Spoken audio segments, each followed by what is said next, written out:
Hey, what's up? Thank you for joining us on Last Words presented by The Pit. I'm one of your co-hosts, Doc Coyle of the band Bad Wolves and the X-Men podcast. Joining me are my wonderful co-hosts. I'm Katy Irizarry from Season of Mist and Loudwire. And I'm Jordan Olds from 2 Minutes to Late Night. And joining us on this week's episode is Mr. Blöthar, the lead vocalist of the almighty GWAR. That's me. Yes, hello, Blöthar. Hello. How has your quarantine been? Well, you know, it's been miserable, just like anybody else's. I did manage to swim from Antarctica to Sarasota, Florida, which is where I'm at right now. So, yeah, it's really hot. I've got a little toilet paper fort going, lots of hand sanitizer. And, of course, I always wear a mask, so that's not really a big deal. With the things going on in the world, why haven't you gone back to space? Or are they just not letting you back in? The GWAR it's like one long episode of Gilligan's Island. You know, we always try and we never make it. I wind up wearing a coconut bra and the whole thing goes to hell. So that's exactly what's going on here. You know, I mean, we would like to leave, but every single time we get close, we just get the rug pulled out from under us and we're stuck here on this shitball planet. So, yeah, I mean, we'd love to just split, but, you know, we can't. Right, yeah. There's a travel ban, so I imagine that might interfere at any plans if you do happen to almost make it out of here. Yeah, that's right. They're not letting people from the planet Earth on any other planet in the entire solar system. Space ice is no joke, all right? Just let you know. Space ice, yes. We're the aliens to them. Yeah. One last question. I mean, coronavirus is, they've got you beat. They've killed more people than GWAR. And I'm wondering when it's time to get back out and ravage, who is GWAR going to maybe plan on killing that they haven't already killed? Well, I mean, you're absolutely right that the coronavirus is really kind of screwing things up for us, mainly because it's taking such a toll on humans that normally we would be able to throttle ourselves. So we would like to see this thing wound up as soon as possible. As far as people that we're going to kill, I don't know. I mean, you know, we always do the parade of celebrities and the new, I'm sure, like, you know, maybe finally we can move on to killing Joe Biden and Kamala Harris, and then all of Trump's crybaby followers will stop bothering us. It's always ridiculous. Look out in the audience and see people getting really upset as soon as Trump drops to his knees to give me, I don't know, yeah, you know, I mean, that's the only thing that upsets people. Like, we kill the guy and they don't say a word, but as soon as he starts, it's like, you know, everything goes off the rails. Nikki Sixx claims that he is the most underrated bass player of all time.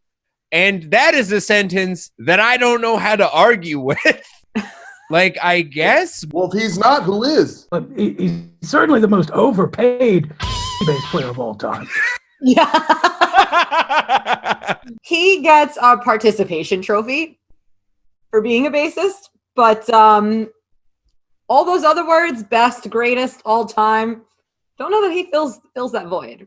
I know that he's the songwriter of the band, but I've never, I mean, maybe technically this does make him an underrated bass player because everybody knows that he is like the brains behind Motley Crue. But no one has ever talked about a Motley Crue bass line in their life. Right, because why would they? Yeah, I mean, no, that's definitely true. He's not. He's probably rated exactly where he should be. First off, I have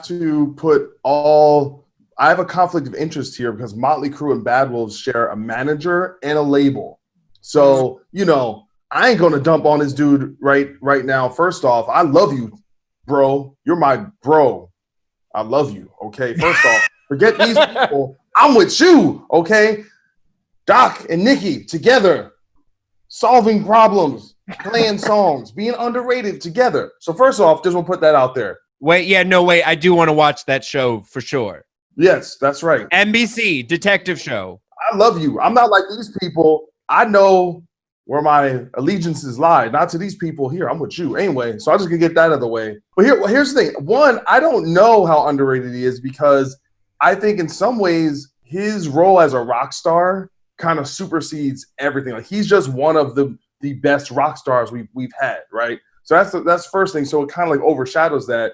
And two, I say definitively, Mick Mars and Tommy Lee are definitely, I think, two of the most underrated players at their position. I will agree with that. But I've never like gone through the bass playing with a fine-tooth comb in terms of like soloing out like what's he's actually doing. So I don't really know. I can't say. But I think a more interesting question is, if he's not, then who is? Those are really valid points. You know, clearly he is a good songwriter. But to answer your question, Doc, I mean, what about Cliff Williams? Like that is an underrated bass player right there, the bass player for AC/DC. Yes. Yep. Yeah. My choice is actually Jason Newsted. I think Newsted gets, his bass playing, obviously his first album, you really couldn't hear his bass that much, but we've heard the tracks now, and the dude is shredding on bass. And he, is in this band with these superstars of superstars, and probably, I think in some ways that never got the credit he deserved just as a bass player, in my opinion. Great player. Doc said before something about Nikki Sixx being a rock star and Nikki Sixx being a bassist. I really think the only person who should be in that context, a rock star and a bassist, is just Lemmy, because I think he is the quintessential rock star, amazing at his craft. Steve Simmons. But Lemmy is Bill Lynott, Sting. Are you kidding me? Paul McCartney? Are you crazy? There's a lot of competition in this area. But also none of those dudes are underrated at all. No, not underrated. I'm just saying as far as being a rock star. Doug Pinnick. Cliff Williams, though, seriously, AC/DC would not sound the way they do without the decisions that guy makes on bass guitar, which is something I happen to know a little bit about. He has the third to the chord when he makes those songs sound like AC/DC. He's a great player. That's true. You're not wrong. I agree with that, because Cliff is always in the pocket. Like he's almost playing one note for most songs, but it sounds awesome. You have to be awesome to make that interesting. He makes he makes good decisions that are based in music theory. He uses pedal tones and all kinds of things like that. He's just a really smart player. Yeah, for sure. I guess I want to, if I'm gonna pick like an underrated bassist, and also just since we're talking about like band leaders or whatever, I'm gonna say Jeff from Carcass. Yeah. Okay. Yeah. Carcass is mainly just him and Bill. There's other people. I love everybody who's involved in that band now, but yeah, I'm gonna say Jeff is under. I never hear him in a bass conversation. Yeah, you're right. He should be in the conversation. I would say that also about Peter Steele, because I feel like we always talk about him in the context of a singer, as a vocalist, as a sex symbol, but we never actually really talk about him in the context of being a bassist. And he really, I think, took what we now I guess know more as like doom metal or like a doom sound, and kind of really redefined it and made it more current for his time and made it more timeless at that as well. And I think that really gets overlooked because, he was a master at everything he did, but I think that seems to be the last thing that people will talk about or address. He had a good sound. And he had a signature bass tone as well. Yeah. Which is like yes. iconic. Full of distortion and chorus.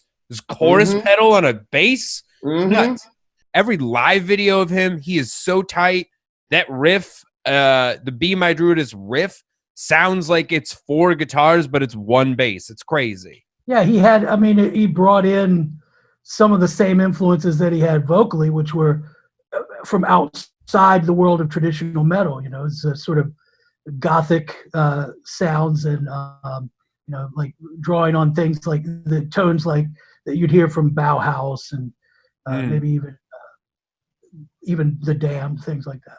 Hell yeah. Do you have a favorite bass player that you've killed? Bass players that we've killed? I don't know. Pigpen from... Mike Huckabee, who was like the governor of somewhere, of like Alabama or something, he plays bass. You might could want to kill him sometime. Yeah, I'd get a hold of Huckabee. You know who plays bass? Malcolm Jamal Warner, Cosby Kid. Oh, no! Don't kill him. No. Black Lives Matter, bro. every single Metallica album is charting right now. Blthar, what do you think about that? You know, you asked earlier about uplifting music. I have to say that nothing quite blows my hair back like Ride the Lightning or Master of Puppets. Like, I mean, that is good time, feel good music, man. It's great. And it doesn't surprise me. And I do think that people are ready for some heavy metal. They're ready to let their hair down. They're ready to have some fun. I mean, why not just drop yourself into a world of fantasy when the real world sucks absolute like it does right now? What do you guys think? Do you want to, does this mean that like metal is trapped in this 80s area? I'm pissing your cereal right now. All right. I got to call out my boys at Metal Sucks. They did a little headline wizardry here. Okay. Because the headline says, I'm going to read this right now, says, every Metallica album ranks in the iTunes Top 100 right now, except one. Except what they needed to do was tell you, oh, no, that's the metal chart. The iTunes Top 100 is like, rap and, stuff like that, Post Malone. WAP is good. That's a good song. No. But what I'm saying is... What I'm saying is that if you actually probably follow the metal chart every week, probably most of the Metallica albums are in there every week. So I'm saying this isn't really new. They just sell more than everyone because they're Metallica. So I think this is a little fake news. All right, I'm just gonna put out there, Metal Sucks, come at me. You know what I'm saying? I see what you did. You thought you got away with something.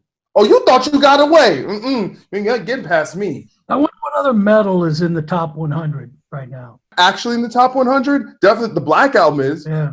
The Black Album's in there, sells like 2,000 records every week. Well, I guess what I'm wondering is this an exclusively metal phenomenon? Are there artists like this in every genre that are just timeless and always going to be charting? There are albums. This is every artist in every genre. And I think what's amazing about this is it's showing Metallica's legacy.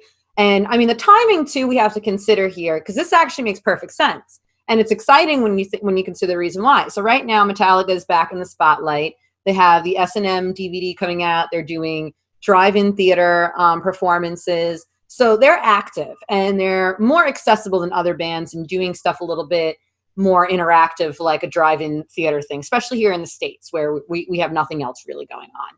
And I think what I see happening now is the generation who is now at this point, our generation, who got into this because of the generation before us, are now taking this and they're saying, I want to take my kid to see this movie. Let me show little Billy here the Black Album. Let me show little Susie here Kill 'Em All. I think that this is now a combination of people just getting excited and getting pumped for something, but more so I think it's people actually introducing the youth and introducing their kids and just getting people into it and showing the kids saying, hey, what's this Metallica thing I'm seeing online all over the place? Oh, why don't you listen to this band? So I think it's making perfect sense. Why? Because I think right now, and I think every band's like that. Prince died. We see this happen with Prince. Elton John puts out a biopic. I don't know if I say that word right. And all of a sudden he's trending and likely charting at that time. So Queen definitely, same thing, charted when the Freddie Mercury biopic came out. So it actually makes sense. And it just solidifies that it's their legacy and they just are transcending.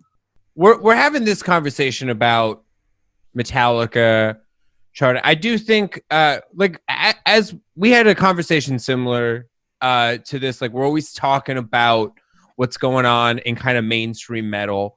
And kind of where I'm at is my opinion on it is I haven't seen the mainstream version of metal change in what feels to me like a little over 2 decades. I am curious to see like another version of metal kind of break through, like a newer genre of it break through and become what is the new popular version of it. Blöthar, do you have an opinion on this? Do you think that there needs to be newer bands doing something to break more ground, or do you think that it's time for another like genre of metal to kind of show its face? I don't know, man. They got an awful lot of genres of metal going on. You know, the stuff that is truly innovative, I don't think people pay any attention to, man. And I think there's stuff that's out there. I think there's a lot of stuff that's out there. And because it's innovative, people don't pay attention to it. You know, I mean, in a lot of ways, what winds up happening, and I think that this might be, is that bands are rewarded for being a really great example of the genre, right? Like, you know, if they're as close as possible to what the tenets of this genre are, you know, they become, and there's, you know, usually something interesting about them, but they're a really good example of what is going on at the moment. And I mean, yeah, I would love to see that open up. I'd like to see more and different sounding bands come up, and I think it would be great. I think that metal, the affect of metal, the anger, the energy, just the drive of it, the spirit that it captures, I think that that's what keeps that music going. It is interesting to me that you can pull it off when you're, you know, a warty 2 million-year-old fat dude like me, or a really good-looking young guy like Doc Coyle over there. You know, it's different. But, you know, I mean, hey, I'm not going to complain, but yes, it'd be nice to see some new blood. And I think there is new blood. It's just that we're not getting steered toward it in the way that we should be. Do you want new blood just so you can kill your way up the top 100? Absolutely. That's what I want to do. Kill my way up the top 100. That'd be great. If we eliminate all the bands, then there'd only be like, you know, the top one. GWAR. Everybody else is dead. That conversation was getting way too astute to not end with a murder bit. Yes. What do you think, Doc? I have a lot of thoughts about this because, you know, I'm in one of the bands that's kind of ascended. You know, my band's last album is in that top 50, right? You know, pretty much as well. So, you know, I study a lot of what's going on, and I think one thing I try to pay attention to is like, who are the bands that have like moved up to that, the newer bands who have moved up to that arena type level, and you see it, and it's a pretty diverse group of bands. It's a band like Ghost, who sounds like they're from the 70s, and a really unique band. It's a band like Volbeat, who sounds like Johnny Cash meets the Misfits meets Metallica. Very unique band. A band like Bring Me the Horizon, who's like bringing like trap and pop into metal, or a band like A Day to Remember, who's mixing pop punk and kind of hardcore with this other thing. So I think if you really kind of get your ear to the ground, these bands are ascending slowly, but it's happening, and they are doing their own kind of different thing. I think there is a bit of, you know, obviously you need to have charisma and kind of star power. I think that ultimately usually drives a lot of this ascension. You got to have songs, but I do think there is some uniqueness. You know, a band like Baby Metal, even whatever you think about them, love that Baby came Metal. out, that was crazy. Or that, you guys check out Poppy, like that. Poppy rules, yeah. It's like so weird and crazy and just like different and kind of blown up. And I think that's kind of cool. So I think, you know, I think bands are doing that. I wouldn't worry too much about the top. Metallica is Metallica. They're the biggest metal band of all time. They're probably going to always be the biggest metal band of all time. And them doing well isn't necessarily a slight on the rest of the community, in my opinion. I agree. Literally the genres in their title. Like, it's hard to, that's not in anyone. There isn't any, like, you know, no, there's no country band called just like Country Bonanza. They're not, that doesn't exist. But there should be. There should be. We could do it right now. You want to chart again, Doc? I'm not, listen, here's the thing, man. I can't fake country, man. I just can't do it, man. I'm a good actor. I'm not that good, you know. I do look good in the cowboy hat, though. This is true. I will say one thing to give Metallica a lot of credit for as well is they make sure when they go on tour that they make way for the new blood. So before Volbeat was an arena band, Metallica was taking them on tour with them. They've taken Baroness. They had Orion Fest where they had a band like Ghost that I saw on like the first stage, like one of the early slots in broad daylight. This is when they had their like original costumes. They were nobody. Like Metallica made it up, but at the same festival they had like Modest Mouse. They make sure that they're not elitist about it. and they make sure to open up their stage for young blood. I see King Diamond doing that on his last tour here in the States. He took out Uncle Acid and Idle Hands. But then I see other bands like Slayer who do their farewell tour, which who knows how sincere that really is, and have an opportunity to now introduce their fans, who are by far some of the most rabid fans in this genre, to new blood. And they could have put Power Trip on that stage. They could have put Code Orange on that stage. And they didn't. They just had the same bands that everybody already knows. So I give Metallica a lot of credit for recognizing that we need to evolve and not keeping it to their inner circle, and really giving a lot of the young blood and new blood a platform, and really championing For sure. music. Yeah. Well, that does it for us here at Last Words. Katy, where can the people find you? At Merciful Kate on Twitter and Instagram. Doc. You can find all my stuff at Doc Coyle, or check out my website, doccoyle.net. Please follow me at 2 Minutes to Late Night on Instagram, at 2M2LN on Twitter. Blöthar, tell the people where they can find you. GWAR.net, baby. GWAR.net. We've got Scumdogs of the Universe coming out, a re-release of the GWAR Classic on in the box sets coming out, and also in October we got the standalone vinyl and CD copies of it's totally remixed, totally remastered. It's not, not just a sort of remastered thing. It sounds awesome. It really breathes new life into that record. Oh yeah, by the way, it's easy to register to vote. You can text voter BOHAB to 40649 and register to vote. Come on, do it. We need it. Already registered? Remember to check your registration to confirm it's all good. We got to turn this thing around, people. If you watched all of this and still want more, we have a full hour-long, unedited podcast version of this entire conversation that we had with Blöthar. Check it out on all podcast platforms. Follow us at We Are The Pit on all of the social medias. If there's something we forgot to talk about in this episode, you let us know in the comments. We will read it and we will talk about it next week. We are here every Thursday, whether we like it or not. Goodbye.